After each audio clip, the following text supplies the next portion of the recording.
My mission is simple, to make you money. I'm here to level the playing field for all investors. There's always a bull market somewhere, and I promise to help you find it. Mad Money starts now. Hey, I'm Cramer. Welcome to Mad Money. Welcome to Cramer. I'll be one of my friends. I'm just trying to make you some money. My job is not just to entertain you, but to educate, teach. So call me at 1-800-743-CNBC or tweet me at Jim Cramer. I've seen the future, the post-COVID era, and it's fantastic. Today we found out exactly what this market will look like when we beat the pandemic. We'll all take planes, then rent gas-guzzling cars, then shop our darn fool heads off. Well, that's why the Dow surged 328 points, not just because Janet Yellen might be the Treasury Secretary. S&P gained 0.56%, and Nasdaq advanced 0.22%.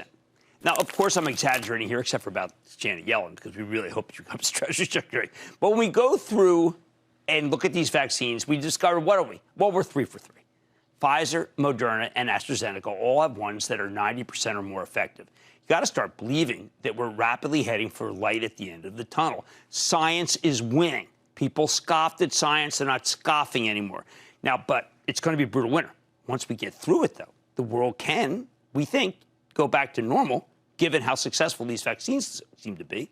And that's what the action told us today. It's why we saw real buying in stocks that can roar back within 4 to 6 months, assuming we don't botch the vaccine rollout. Now, I think you have to buy a couple of these vaccine winners on any weakness. Although when it comes to retail, I just say, well, buy something, period, because there's no time to wait for dip, as you will see later on in the show, although it's a different list. Now, I'm going to give you, don't look yet, I'm going to give you a list of what I call the return to normalcy names, okay? That's, what is that? Return to normalcy. What is that? Ron. I'm giving you the Ron John names. All right, here we go. We're going to start with aerospace. Yeah, I know. Oh, take a screenshot of it, friends. You know what? I'll take a screenshot of it. You take one at home. I'll do it here at work. And that way I can always remember it, since I wrote it. Perfect. Okay, let's start with aerospace. Once we get the vaccine, we're going to travel again.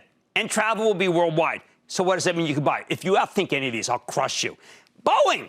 I bet it shocks us with new orders. Plus, it's a textbook Biden stock because the company should get a big boost if the new president ratchets down the tensions with China, which he will. Even with Boeing up 6% today, you've missed nothing here. This move has only just begun. Carpenters. Home Depot. Stanley Works. Stanley Black & Decker. Of course, if you don't want a $211 stock and you don't feel comfortable with fractional shares and you're not a Robin Hoodie, well, I got a Robin Hoodie name. $10 stock, General Electric, but you can join even if you're not a Robin Hoodie. I've liked it since it was trading at $7. Remember that horse race? And with that last healthcare acquisition they just made, GE's now finally playing offense. Then there's the chicken way to approach aerospace, which is to own Honeywell, which supplies cockpits to pretty much everyone, but has a lot of other businesses. Let me get out of the way here. This list is too hot. Next, we need an airline. All right, Love, Southwest, best run, stock as well if it's highs. If you'd rather bet on international travel, go ahead with United. I don't mind. That said, I vastly prefer Boeing. Second group of vaccination winners, people want to own the marginal retailers that are poised to make a comeback no matter what. Now, I think this is a tough group because you got to go through COVID. Terrible right now. I like Macy's if you want to do that. Now, Jeff Gannett put up some pretty good numbers last week. How do I know that? Why? Because as their earnings before interest, taxes, depreciation, and amortization came in ahead of plan. I don't mind that. Kohl's works, too. I'd had a decent quarter. I'll give them that. You can always go with the lag trade. That's L Brands, American Eagle Outfitters, Ports Tomorrow, and Gap. This is the one that's blessed by Matt Boss at JP Morgan. He upgraded Gap today. He's the best retail analyst. He's been red hot. You can go do some of these names. Remember, these are the marginal names that do well. Hold on, how about this one? I like Tapestry very much. That's the artist formerly known as Coach. PVH, a little ahead of itself, but you can go for Levi's. As much as I love Nike, it's too consistent to make this list. Sorry, nothing marginal about Nike. Forget consistency. The biggest vaccine winners are the inconsistent growers, episodic, I call them, that will thrive when people can shop in person again because their e-commerce business isn't that good. Stay tuned if you like e-commerce. Hey, speaking of shopping, how about Federal Realty? That's the top owner of shopping centers. Now, CEO Don Wood came on this show recently. He told us he wouldn't have to cut the dividend. People laughed. But if the vaccine is as close as experts say, he'll be hailed as a conquering hero.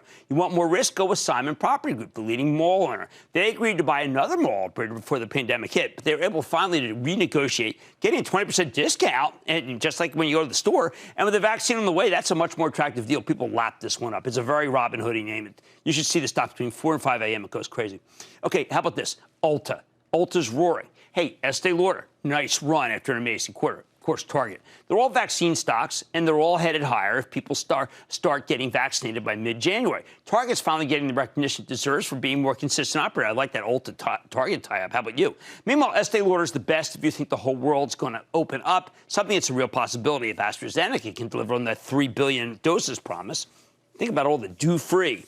Speaking of the vaccines, we still need to get it to people. More on that later. But in terms of stock picking, the pharmacies, too risky, being targeted by the Death Star, also known as Amazon.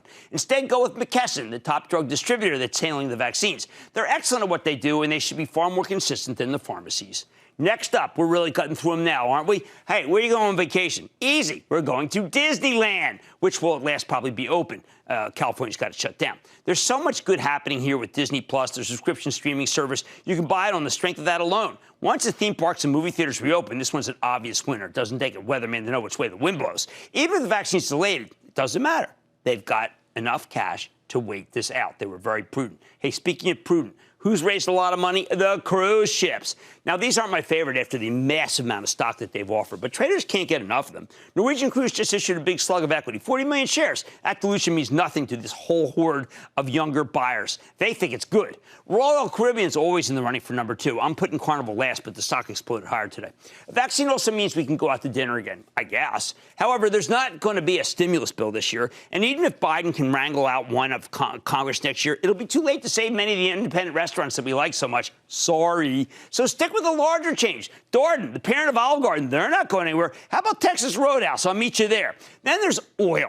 Now, I've said there are only 2 investable oil stocks, Pioneer and Chevron. I say stick with them, even as the whole group's getting a boost. I think Pioneer's acquisition of Parsley is brilliant, and we know that Chevron's doing great. Other than those 2, I don't want to go near the rest of the oil complex. Can you believe me? Someone came to me with the MLPs today. My friend Matt Horvey is my writing partner. I think the MLPs probably work, but I don't have the guts to recommend them to you. Auto complex, another story. New, used, they're all working. I don't even care anymore. General Motors keeps breaking out. Today it got a boost because it finally stopped trying to fight California's more stringent fuel efficiency standards. Way to go. I think Tesla's got more upside. You don't need me to tell you that, even as it just hit a new high. I like some of the auto derivatives like Illinois Toolworks, DuPont, NXP Semis, although they've been all running. You know, I have loved everything electric and hydrogen-based, and I've come to you endlessly talking about them. But today's moves, led by the usual Robin Hoodies, were so insanely positive that even though they might not be done, you just have to take something off the table. You can't let these gains turn into losses. There's so many of them that moved. All you got to do is just, well, whatever. Finally, this market loves the financials because the vaccines mean more spending. If that's the case, I say go with Visa, MasterCard, or American Express. Skip the actual banks that need net interest margin higher. If you think the whole world's going to open up, I'd pick MasterCard. Meanwhile, American Express is up hugely after a merely okay quarter. Seems overextended to me. Then again, you can say that about Square and PayPal. They're on fire because they take Bitcoin. The first bank that wants to make a big market in crypto can see its stock fly too, but they're too stodgy, they're too worried, they're too scared, they won't do it.